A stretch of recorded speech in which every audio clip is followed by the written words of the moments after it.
Cinema Classics is brought to you by the Gateway Film Center, 1550 North High Street, Columbus, Ohio. Further details and showtimes online at gatewayfilmcenter.org. The award-winning Cinema Classics is produced by John DeSando and Johnny DiLoretto. Listen to the shows and read reviews online at WCBE.org.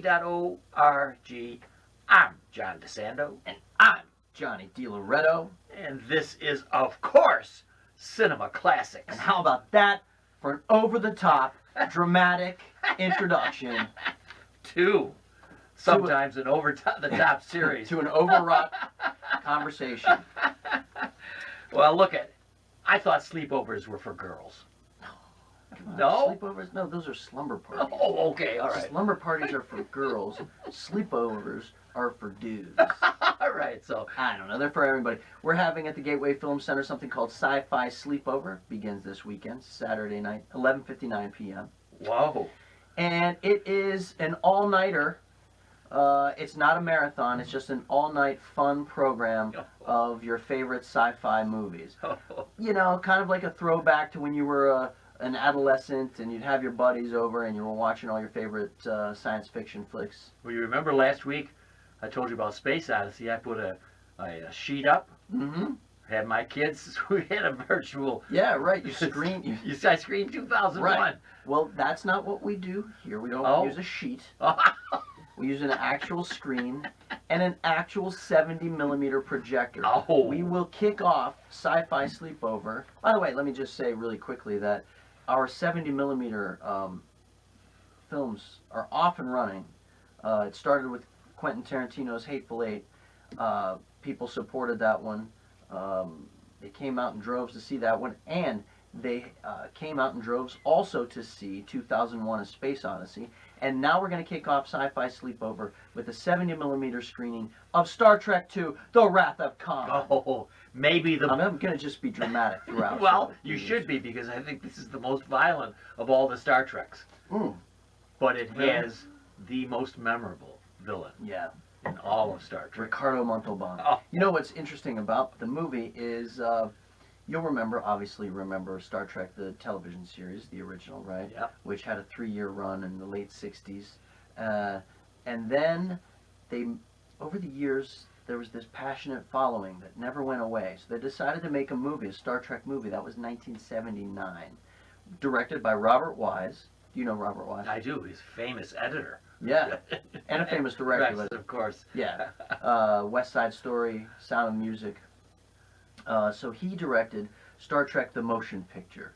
And man, was it a snooze. It was. It was a total snooze. You know, I think they were going for that sort of operatic, austere 2001 quality. Yeah. But it just put people to sleep and very nearly killed the franchise from the outset. Didn't it have, as I recollect, a giant spaceship, alien ship? I mean, just huge, and they used all the tropes. Yeah. And it didn't work. Or our buddy Jordan, who makes an appearance every once in a while here on the show, is telling me, or no, hold on, cut that. Yeah.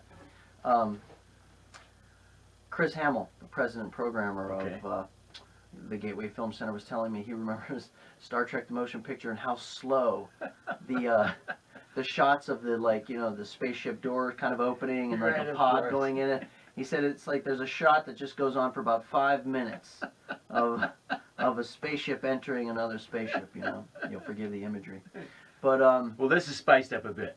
They they even have eels coming out of their ears. Well, right. There's that little parasite that they put in each other's.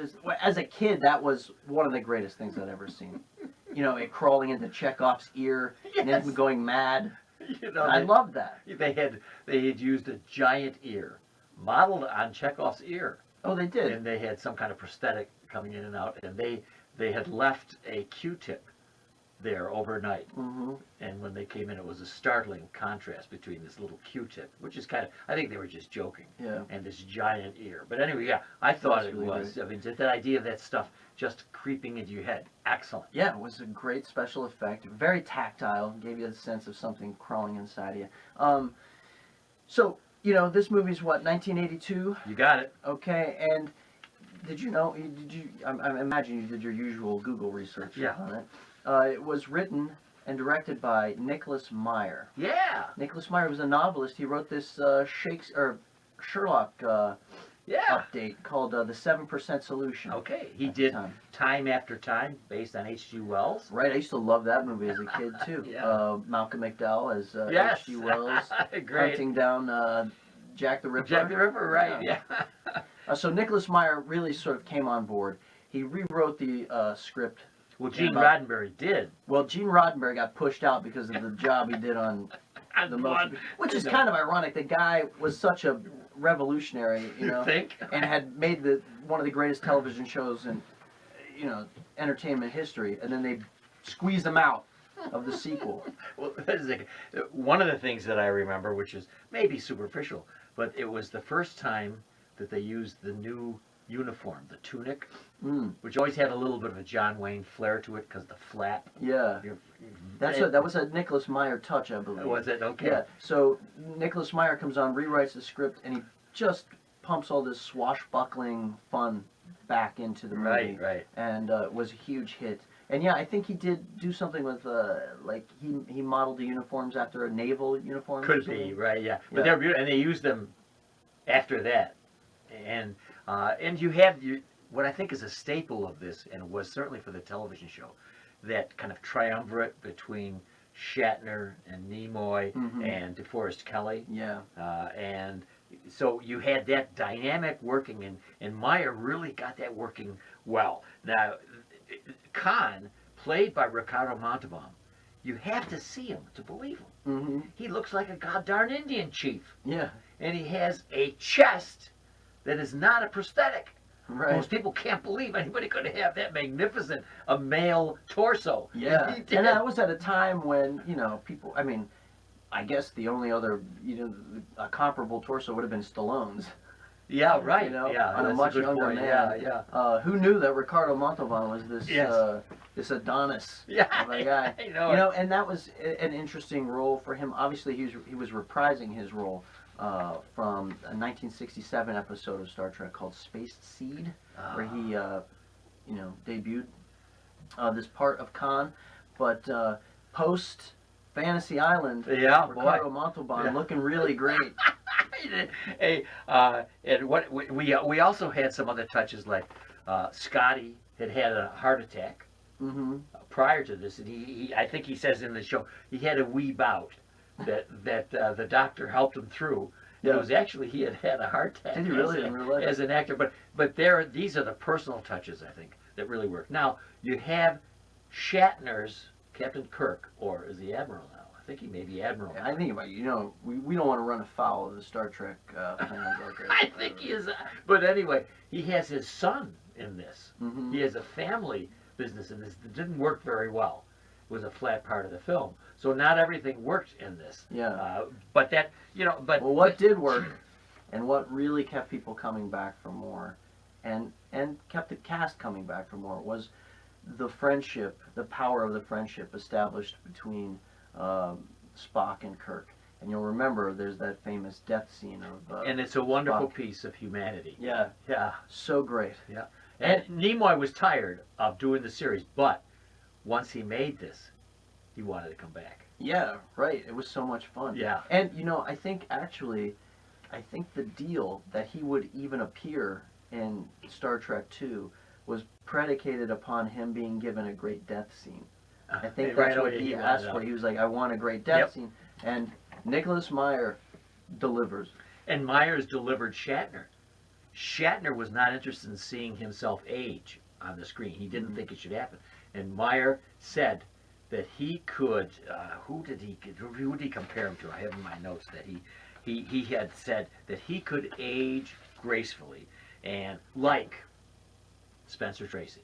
Oh, is that right? Right, so anyway, and actually it was Harv Bennett. I'm sorry, it was the writer Harv Bennett had convinced Shatner to play the role because he said he could age gracefully like Spencer Tracy. Shatner was in. Yeah, that's great. And it's funny to look back at that point in his career, sort of a fulcrum. Star Trek obviously gave him a post-television series movie career, But then he came back to television. He starred in T.J. Hooker. He had that show, which was a big fun hit. And then who knew? Who saw this like late era Shatner, who became just another, and not just another, but a really great sort of self-deprecating, self-aware cut up. Truly a personality. Yeah. When you consider his talent, even writing science fiction novels. Yeah. Like he even directed one of the late entries in the Star Trek franchise. What else am I thinking about here? I don't know. Basically, you have Khan. He's been in almost cryogenic, I think, on some obscure planet. Yeah, he's been exiled. Yeah, and Kirk was the one who exiled him. Right. So we turn our heroic boy into a very vengeful character. Yeah, right, it's classic Western kind of trope, right? He's coming back. It's vengeful. You know, it's like High Noon. All right. Okay. It's got that kind of like, Gary Cooper puts these guys away, and then he comes back. So you're telling me, that they're probably not going to sleep at this sleepover if they see this film. Contrary to popular belief, John. Awful. They'll be wide awake all night long. There's a great lineup of science fiction movies that kicks off with 70mm screening of Star Trek II, The Wrath of Khan. There's Pitch Black. There's a movie called Turbo Kid, which is a lot of fun. Oh, yeah. Check out the website, gatewayfilmcenter.org, for a full rundown. And this weekend. Yes, sir.